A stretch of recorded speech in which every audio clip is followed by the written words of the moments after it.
kausapin niya ako sa harapan ng Lilian na yon, parang hindi niya kapatid. Amara, ba't ka naman magugulat? Eh, hindi ba alam mo naman na matagal nang pinanindigan ni Ferdinand yung Lilian na yon? Ang pinanindigan lang ni Ferdinand ay ang mabuo ang pamilya niya. Meaning, he's just doing it for Mylene sake. At ibang usapan na kung may namamagitan sa kanila ng babaeng yon.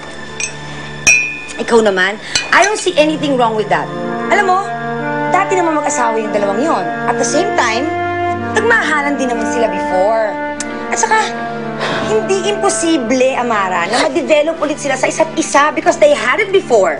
Keep quiet, Raquel! Just shut up! Okay, so, I think you're over... You know what? If you're not going to say anything nice, I'd rather you just keep the lid on.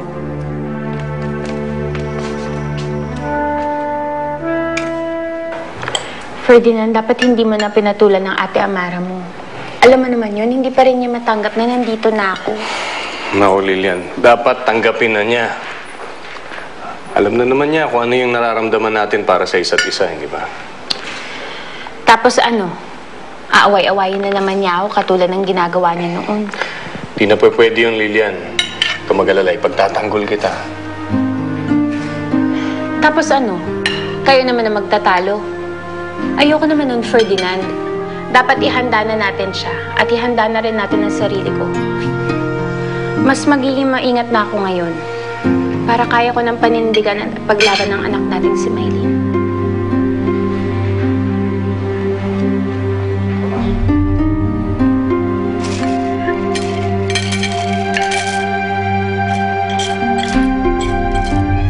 Hi, Daddy! Hi, Mommy! Good morning! Morning, anak. Mylene, halika, kain na tayo.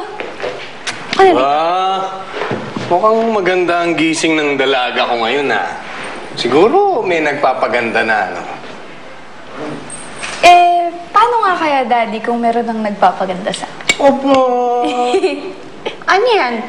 May boyfriend ka na? Eh, ano naman ang sama nung Lilian kung magkaroon ng boyfriend yung anak natin? Anak, si Charles ba yan? Kaya ba siya dumadalaw-dalaw dito sa'yo? Ano ka ba naman, Ferdinand? Masyado pang bata to si Mylene. At saka yun si Charles, kaibigan lang niya yan. Di ba, Mylene? Ilang beses na kita pinagsabihan. Mag-aral ka muna mabuti. Hindi ka pwede mag-boyfriend. Suwayin mo na ako sa lahat, wag lang dito. Napangako mo sa akin, hindi ka magbo-boyfriend.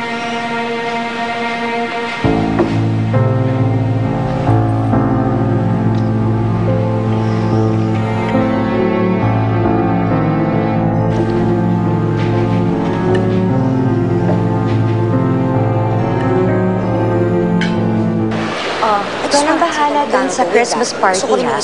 Anyway, let me know pagka naayos mo na ang lahat-lahat. If everything's finalized with the whole staff, okay? Then give me your report. Okay, go ahead. Balikan ko na lang, okay? Hi, Raquel. Can you please forgive me if ever I screamed at your face early this morning? I really didn't mean to kasi napagbuntunan lang kita ng galit ko kay Lilian. Ano ka ba naman? What are friends for? Hindi ba? Idiintindihin yung isa't isa. Talaga.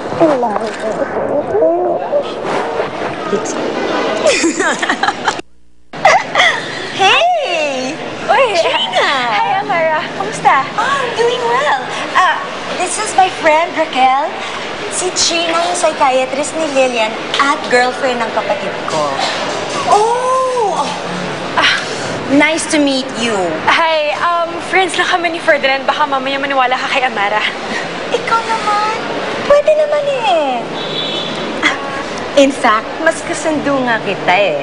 Kaysa dun sa kanyang asawa, si Lilian. Bakit? Hindi pa rin ba kayo okay ni Lilian hanggang ngayon? You know, I always get this feeling that sinisipa niya ako papalabas sa buhay ng kapatid ko si Ferdinand. Besides, wala siyang breeding. Ikaw, edukada ka. At, hindi lang yun. Mas nauunawaan mo yung bonding naming dalawang magkapatid, yung closeness namin, di ba? Pero mahirap nang ipagsiksikan yung sarili ko kay Ferdinand, Amara. Lalo na ngayon, na nagkabalikan na sila ni Lilian. Excuse me, that is not correct. That's Actually, the truth is, nagsasama lang sila because of my leave. And that's the only reason why they're together. Kung gusto mo nga na ipaglaban yung iyong nararamdaman para sa kapatid ko, pwede naman Yan ay kung handa ka, hindi ba? Ano ba? May annulment naman, hindi ba? Well, why don't you think about it, Rina, ha?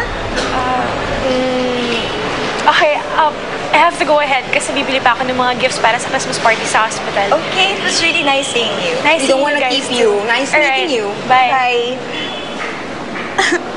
I like her. Mukhang uto-uto siya. At you, ha? Ito lang naman yan Di ba?